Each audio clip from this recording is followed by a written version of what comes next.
Inggris dan bertemu dengan Ratu Elizabeth, maka Anda akan disapa dengan ucapan good morning. Tapi jika seorang muslim bertemu dengan saudaranya, yang diucapkan adalah Assalamualaikum warahmatullahi wabarakatuh. Waalaikumsalam warahmatullahi wabarakatuh. Innal hamdalillah nahmaduhu wa nasta'inuhu wa nastaghfiruh wa na'udzu billahi min shururi anfusina wa min sayyiati a'malina. May yahdihillahu fala mudilla lahu wa may yudlilhu fala hadiya lahu. Asyhadu an la ilaha illallah wa asyhadu anna Muhammadan abduhu wa rasuluhu la nabiyya ba'dahu. Qala Allah Ta'ala fi kitabihil 'azim, a'udzu billahi minasyaitonir rajim. Bismillahirrahmanirrahim. Ya ayyuhalladzina amanu taqullaha haqqa tuqatih wa la tamutunna illa wa antum muslimun. Shadaqallahul 'azim wa shadaqa rasulul karim. Yang saya hormati Kepala RA Nurul Islam Ustazah Nurliana SPDI, sahabat surga saya ini. Amin. Bertemu dengan beliau adalah sebuah kenikmatan ya. Kenapa? Karena bertemu dengan beliau saya membicarakan itu adalah semua kebaikan. Ada dua kabar bahagia yang beliau alami saat ini. Yang pertama, beliau sedang hamil ya, didoakan semoga lancar luncur sampai hari nanti. Yang kedua, insya Allah tanggal 12 nanti beliau akan umroh ya, didoakan semoga umrohnya mabrurah, berangkat hingga pulang lagi ke tanah air itu dalam kondisi selamat, sehat walafiat beserta rombongan. Pertama-tama marilah kita panjatkan puja dan puji syukur kita kehadirat Allah Subhanahu wa taala, yang mana pada siang hari kita semua bisa berkumpul di sini dalam rangka silaturahim serta thalabul ilmi. Sholawat beriring salam semoga Allah senantiasa melimpahkan pada suri tauladan kita Nabi Muhammad sallallahu alaihi wasallam, dan semoga kita termasuk golongan umat yang mendapat syafaat yaumul qiyamah nanti. Amin amin ya rabbal alamin. Ibu-ibu wali santri yang saya hormati, ahlan wa sahlan di RA Nurul Islam ya. Ini pertemuan pertama secara resmi. Kalau tidak resminya mungkin kita sering ketemu di jalan. Kak, mohon maaf kalau saya tidak say hello. Kadang-kadang harus menghafal 700 santri. Dari tahun 2009 saya ngajar ke sini, itu saya tidak hafal. Jadi kalau kecuali yang mungkin anaknya 7 sekolah di sini semua gitu kan, dan ada bayaran makan harus menghadap saya, nah itu mungkin saya hafal. Jadi kalau mungkin udah mulus, mulai agak berikut. Nah, sebenarnya itu teguran dari Allah supaya kita ingat dah bahwasanya badan kita ini sebenarnya titipan, bahwasanya kita ini ada yang punya, ada pemiliknya, dan suatu hari kita akan kembali ke sana. Tuh, makanya alhamdulillah di RA Nurul Islam ini dengan adanya kajian sebulan sekali, ibarat HP itu dicas lagi. Kalau dalam surat Al-Asr itu disebutkan illal ladzina wa tawassaw bil haqqi wa tawassaw bis sabr, bahwasanya manusia itu kan tempatnya lalai dan lupa, dan harus senantiasa saling nasihat menasihati baik dalam kesabaran maupun dalam hal kebenaran. Kalau nengok HP mungkin ketopakam, ya kan? Dengar nasihat, gitu kan ya. Pada saat aplikasinya ya, kadang-kadang kita gelak lupa. Di keramaian mungkin bisa jadi kita beriman, tapi ketika sendirian sanggup tidak kita beriman sama pada saat keramaian. Mungkin Tuhan kita sama, Allah kita sama, baik dalam keramaian maupun dalam kesendirian, Allah tetap melihat kita. Jadi kadang-kadang kita manusia ini baik di mata manusia, tapi belum tentu baik di mata Allah. Tinggal di mana kita berada, masih tetap tidak kita beriman kepada Allah. Hari ini kita, saya pribadi itu diamanahi untuk materinya akidah. Kalau di anak-anak SD, MI itu ada namanya pelajaran akidah akhlak. Nah, ngomong-ngomong kalau anaknya ada PR, pernah ibu tengok tidak? Tulisan anaknya rapi ya pindah, ada PR ini ditengok dulu ada apa tidak. Nah, kalau ada PR jangan emaknya yang kawin tuh, kakek emaknya pintar, anaknya benar, Jadi kalau nak kawin gitu ditonton ya, jangan emak, nak namanya kau nih aku deh kawin di sini, ujungnya pasti tulis, pasti kumpul. Gurunya ini bukan man, kan ngawas budak-budak lah hafal tulisan anak-anak dedeknya itu. Ngapa bagus dia tulisan budak TK ini? Baru punya emaknya yang nulisnya. Nah, nak baca, mau baca ini ya. Kapan pintarnya anaknya bu ya? nak sabar dan apa namanya nak pintar dan tidak itu memang butuh proses. Ini kalau anak sipuk, bayangin kalau di RA itu 30 anak satu guru misalnya, itu bisa berbintang-bintang kepala itu. Itu terbayang ya. Belum kalau di rumah dia anaknya banyak, belum ada masalah dengan suaminya, masya Allah. Guru RA itu luar biasa. Dan ibu-ibu juga hebat luar biasa. Kenapa? Satu ibu ada yang mampu mengasuh 5 anak. Satu ibu ada yang mengasuh 6 anak, 11 anak. Tapi 11 anak kadang tidak mampu mengasuh satu orang. Jadi saya acungi jempol untuk ibu-ibu yang hebat. Hari ini mau dengarkan ceramah saya, rela meninggalkan pekerjaan rumah. Saya yakin ada yang belum masak. Saya yakin ada yang cucunya belum selesai. Saya yakin juga ini ya, ada yang mungkin ninggalin bayinya di rumah. Masya Allah, ibu-ibu yang hebat ini. Semoga Allah beri kemudahan dalam hidupnya. Allah beri keberkahan, rezeki, kesehatan, usia dan keluarga. Amin. Baik ibu-ibu, kalau ibu-ibunya udah happy, saya baru masuk ke pelajaran. Nah ini tujuan belajar akidah yang pertama ya. Tadi tahu ya, akidah itu keimanan, kepercayaan kita kepada Allah dan Rasul ya.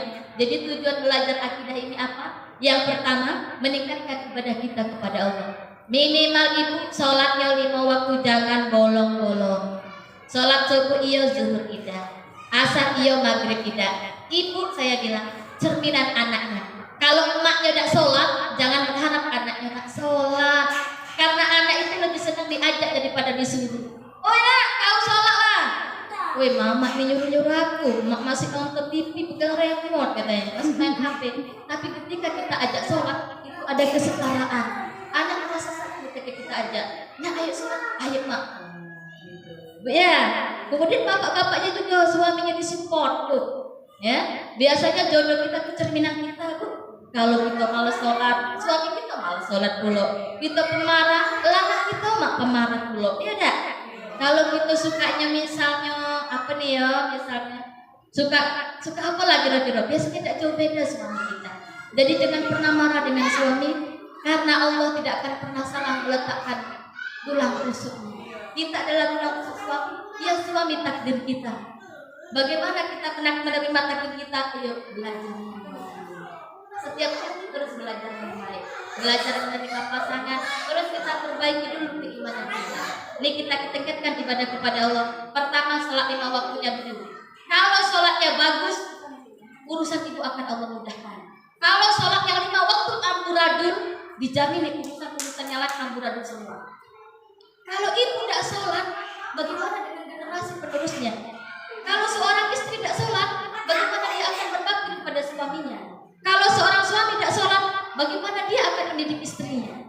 Ibu tidak sholat, bagaimana dia akan mendidik anaknya? Anak tidak sholat, bagaimana akan mendoakan kedua orang tuanya? Karena tidak mungkin bagi anak yang lagi main gaple, Robin Firli wali walidayya warhamhuma kama rabbayani shaghira. Tidak mungkin bu, anak yang lagi kebut-kebutan, Robin Firli tidak mungkin. Kapan anak akan mendoakan orang tuanya? Pada saat dia sholat.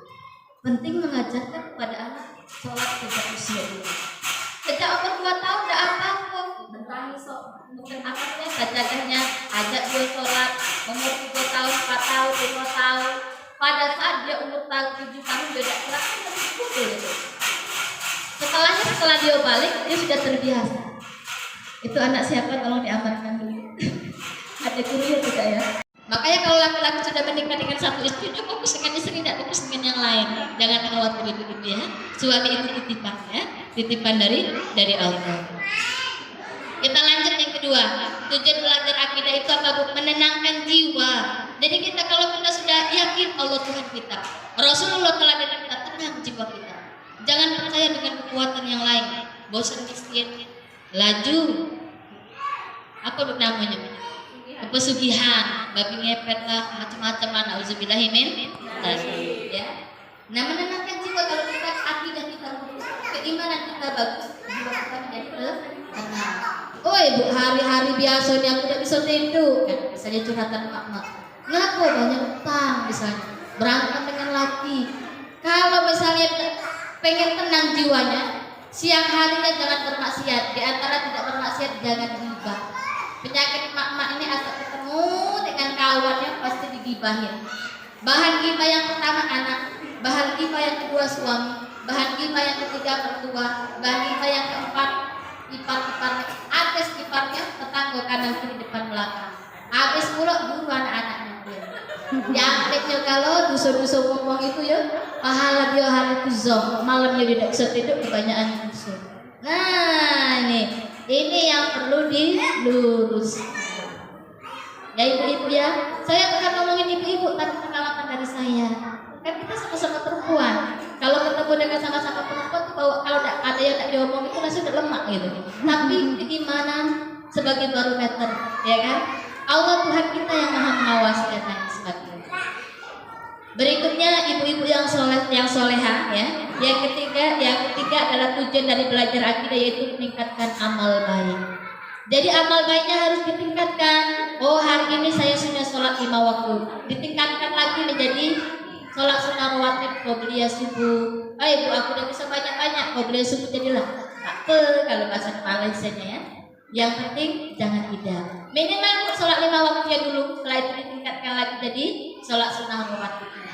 Ditambah lagi apa Bu kalau kita perempuan pakai jilbab. Jilbab ini adalah identitas muslimah. Dalam surat Al-Ahzab ayat 56, surat Al-Isra ayat 30 disebutkan, wahai perempuan-perempuan yang beriman, pakailah jilbab sampai menutupi dada. Kalau kita pakai jilbab harus sampai menutupi dada, bukan di atas dada. Ini mohon maaf nih, kadang-kadang kita kondangan biar baju yang bling-blingnya nampak ya dah.